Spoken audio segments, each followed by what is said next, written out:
Alright, this is my presentation for this week's project. We'll get started with question number 1. Alright, so it says that two functions used to model the population of China, where x equals the number of years after 1900, so this is important, and y is the population in millions of people. One is using data before the 1978 law was enacted, the other was using data after. What is the population projection of each function for the year 2020? So this, also very important. Has a one-child policy been effective? Right, so here we have two equations, one for pre-policy, one for after. And we need to substitute something in for x here and figure out the projected population rate. And we need to find the projected population in the year 2020. So how do we find what this x is? Well, x is years after, where x equals the number of years after 1990. So how many years after 1990 is 2020? Well, 2020 is 120 years after 1990. If you don't believe me, just do minus, and you get 120. So for both equations, x equals 120. Alright, so plug in x for each of these and find out the projection in millions. So for the pre-policy, we'll do that one first.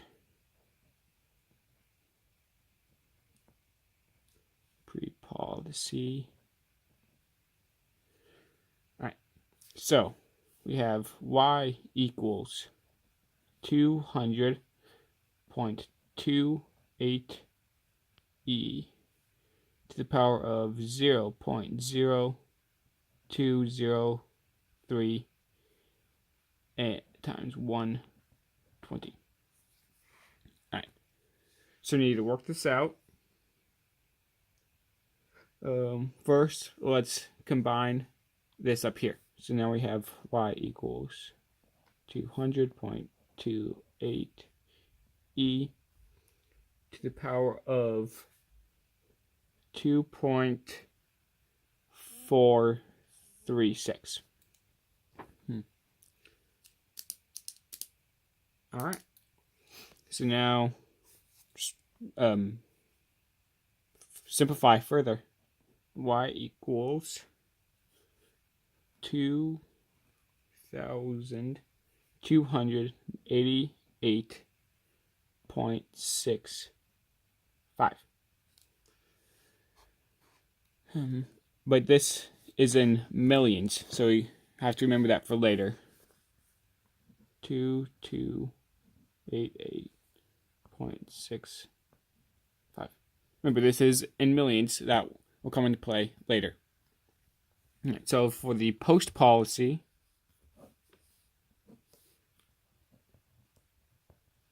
we have y equals 433.09 e to the power of 0.0106 times 120. Simplify, we have 433.09 e to the power of 1.272.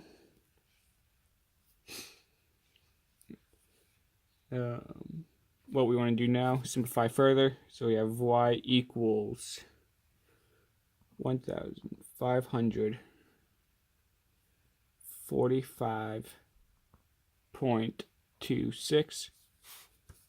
So 1,545.26. And this is in millions. So we now need to figure out the actual population. So we need to subtract the pre-policy minus the post-policy. But it needs to be in millions. So, yeah, there we go. Do that out. So, what is this in millions? Well, this in millions is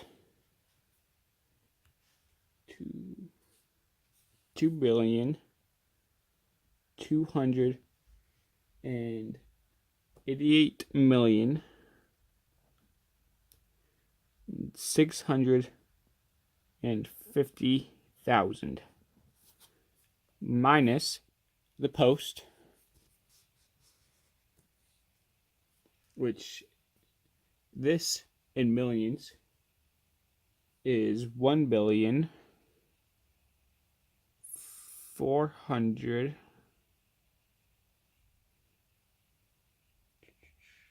Wait, sorry, got mixed up. 1,545,000,000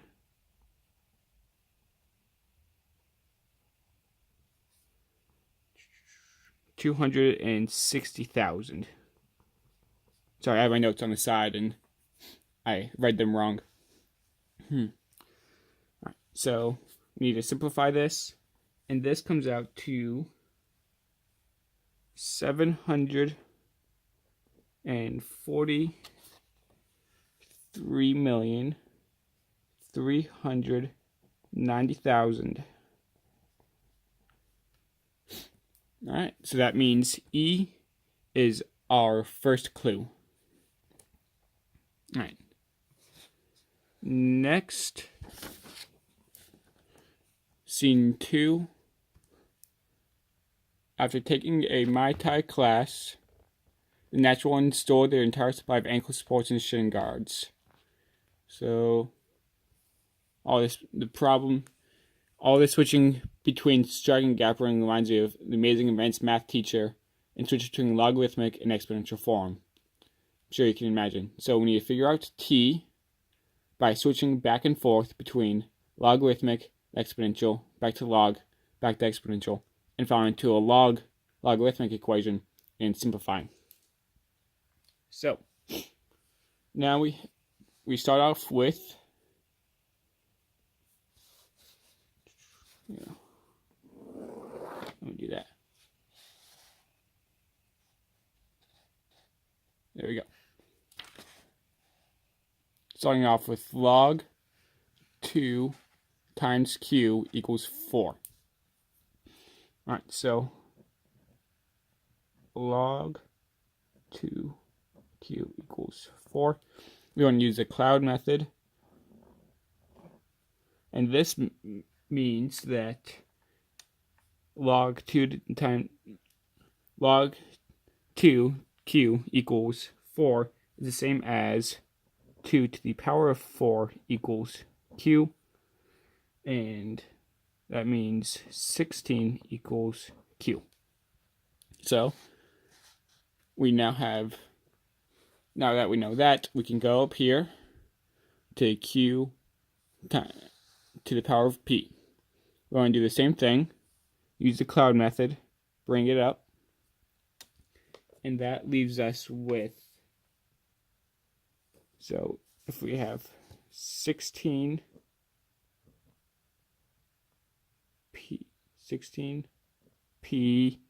equals 6, 5, 5, 3, 6, cloud method, we now have log of 16, 65,536 equals p. So now we're back in logarithmic form. Now this next one is asking for log of p times w equals -1. Well, first we need to simplify this equation And when we simplify this, we get 4 equals P. Alright, so substitute in 4 for P in this equation, and get log of 4W equals -1. Again, cloud method, we have -1. No, we have 4 to the power of -1 equals W. Then so that means W equals 1/4. Alright. So now what we want to do is substitute 1/4 in for W. So we have 1/16 in parentheses, Y equals 1/4. Do this again, and we have log of 1/16, 1/4 equals Y. And when we put that in a calculator and simplify, we have Y equals 0.5. Alright, so we now have values for Q, values for Q, P, Q, P, W, and Y. So substitute all of those values in here. And I'll do it on this page so we can see it better. Log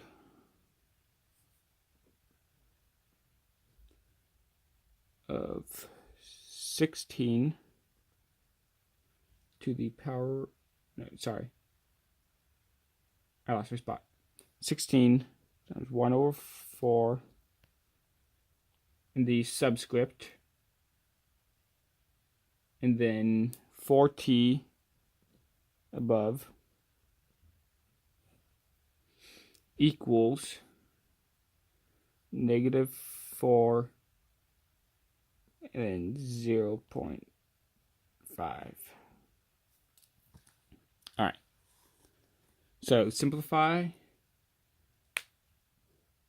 We could do, let's bring this around using the cloud.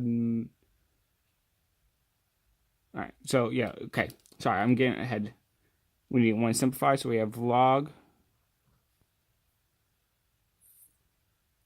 4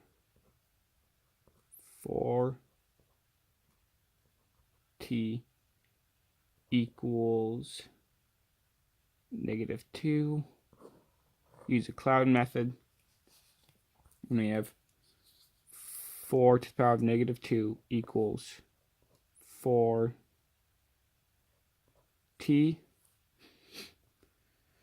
Simplify some more. We have 1/16. That's what 4 to the power of -2 is, equals 4t.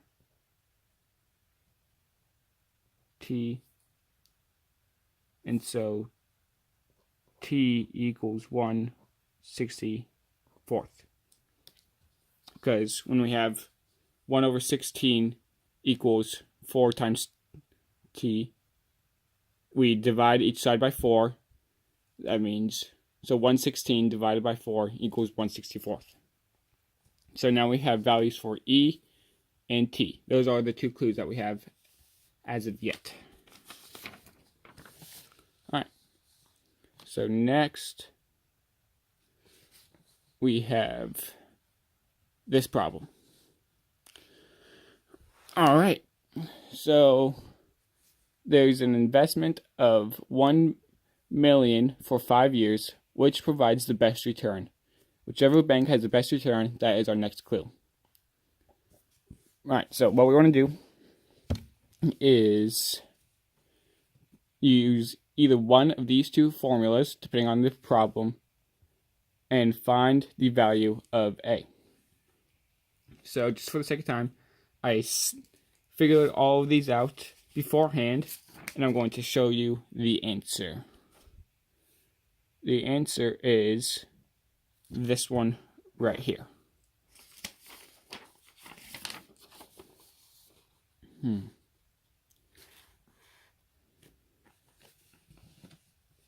Where'd my paper go? Okay.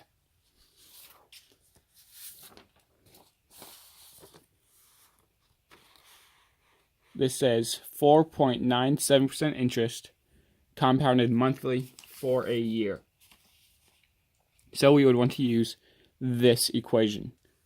So we have A equals the principal, in this case, 1 million,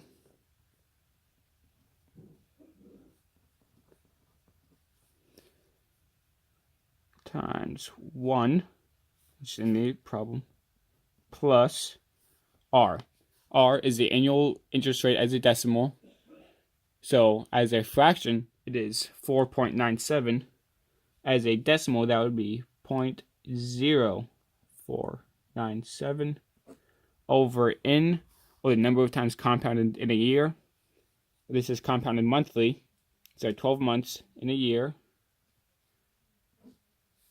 to the power of N times T. So as we said earlier, N is 12 times T, number of years, 5 years, 12 times 5. All right, simplify. We have 1 million times 1.28144. I simplified all this together because we're already going on 17 minutes. I don't want this to be too long. So now we just need to multiply these two together. We have A equals 1,281,443 and some change. But that's the main amount. That is a return of 281,443 yen. So that is our return for the Hong Kong Bank, and that is the highest return out of all 4 banks. When I submit my paperwork in, as you can see, I have all of them worked out here, but that's just a lot to include. And so I'll have this posted separately for you to see. But the answer for this one is B equals 1,281,443 yen. All right, so next, question 4. So I had to do a little bit of research, supplemental research, to find out ways to solve this one. So I'll have this is the short way, and I have an extended version on my notes, as you can see here, but I'm going to post that separately and show you the easier way. All right. So 5 grains of Chuck Norris idiom was created, and our team estimates that it decays at a half-life of 16 million years. That's vital. Keep that in mind. We are able to conduct experiments as long as we have 1 gram of the element. So we then gives us the equation. Half-life equals P of T equals P0 times 1/2 to the power of T over H, where P0 is the initial amount. So P0 is the initial amount. Keep that in mind. Of the decaying quantity. H is the half-life, also important. And T is the amount of time that has passed. So approximately how many years will it be until the researchers have exactly 1 gram remaining? Alright, so now we need to sub in values for these variables. P of T, that is what we are wanting to figure out. How many years until we have 1 gram of the element. So P of T equals 1, as I put in here. P of 0 is the initial amount. Well, 5 grams were created, so 5 goes here. 1/2. T, we don't know what T is. That's what we're looking for. And H is the half-life of the quantity. Well, half-life of 16 million years. So that's what we have here. So I simplified it. So we have log of 0.5. I'm honestly not sure how to say this. We have 0.5 in the base and 0.2 above it. I'm not sure how to say that mathematically, so I apologize. But 0.5 in the base and 0.2 above it equals T over 16 million. So once we plug this in, we have this equals 2.32.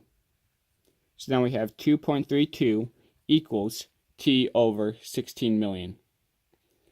Multiply both sides by 16 million to get T alone. 2.32 times 16 million equals T. We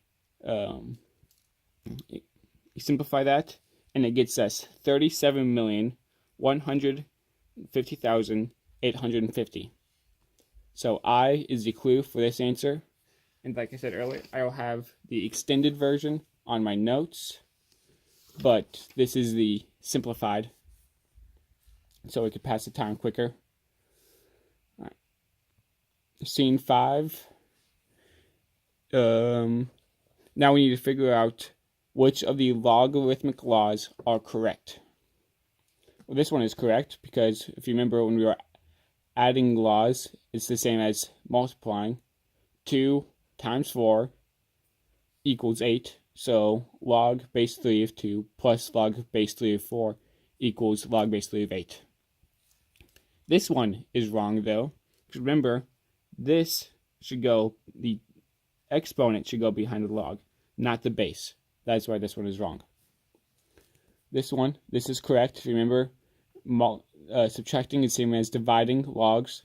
So log base 5, 12 minus log base 5, 3. 12 divided by 3 is 4. That's why this one is correct. Same with over here. But this one is wrong. Alright, so now we're down to here. We have log base of 8, 6. See, how do you say that? Log base of 8, 6 plus log base of 8, 4 minus log base of 8, 8. That equals, so we should multiply these. So we have log base of 8, 24 minus log base of 8, 8. So 24 divided by 8 equals 3. That's why this one is correct. Here, the exponent did go behind the log as it should. So this one is also correct. And now we have the natural logarithmic 1 over e. E stands for irregular number, if I remember correctly, or irrational number. There is no set value. It's kind of like pi. I'm pretty sure, if that's what I understand from my supplemental research. So when you plug this in, you'll find out that log ln 1 over e does equal -1.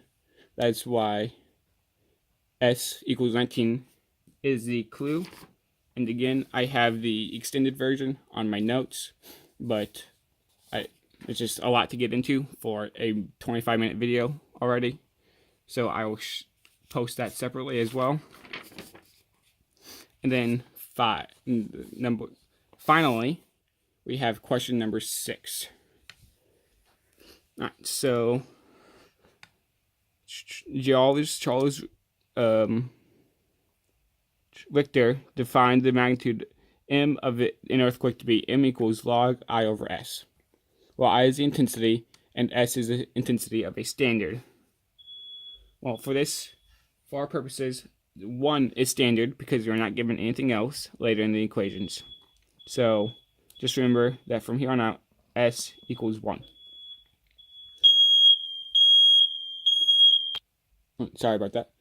So, in China, the Sichuan earthquake was 13,489.63 times more powerful than the Chernobyl nuclear power plant explosion, which registered a 3.87 magnitude on the Richter scale. Round this magnitude to the nearest 10th. So what we want to do for this is M equals 1, 3, 4, M equals log of 13,489.63 over 1, since 1 is our standard, since there's nothing else to compare. Alright, so if we simplify this, I don't have my calculator on me, but what we want to do is simplify this and then add it to the 3.87. Since it is more powerful, we are adding its intensity to the intensity of the earthquake we are comparing it to. And once we do that, we have 8 as its magnitude. It's like an 8.00000039, I believe. So magnitude for this earthquake is 8. Remember, we got that by doing log 13,689 over 1 plus the 3.87, and that equals 8. So, same with this one, we want to do M equals log of 31.62 over 1 plus the 7.7, and that is, so